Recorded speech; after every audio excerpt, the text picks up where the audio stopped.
Assalamualaikum, salam sejahtera dan salam Malaysia Madani. Saya Nur Kaisara Auni, wartawan TVPS Spark Channel, melaporkan daripada Pesta Buku Maidan Tunjung di tahun 2025.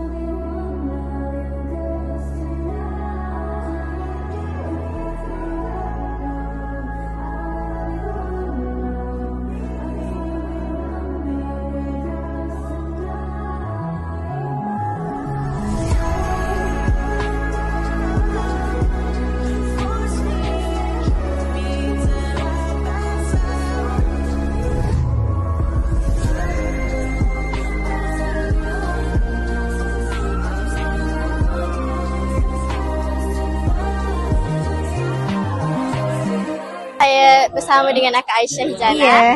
Ya, Kak, saya nak tanya Akak, apa perasaan Akak dapat jadi penulis buku? Okay, sebenarnya akak sangat happy lah sebab satunya kita boleh jadi manusia yang memberi manfaat kepada orang. Setiap kali orang baca buku kita, orang dapat manfaat, jadi pahala kita pun berpanjangan juga. Okay, saya nak Akak bagi nasihat sikit untuk adik-adik luar sana. Okay, untuk adik di luar sana, jadilah manusia yang memberi manfaat dan inspirasi kepada orang, tak kisah dengan cara apa sekalipun. Okay? Dan belajar baik-baik, belajar elok-elok, insyaAllah semoga berjaya di dunia akhirat. Bye-bye.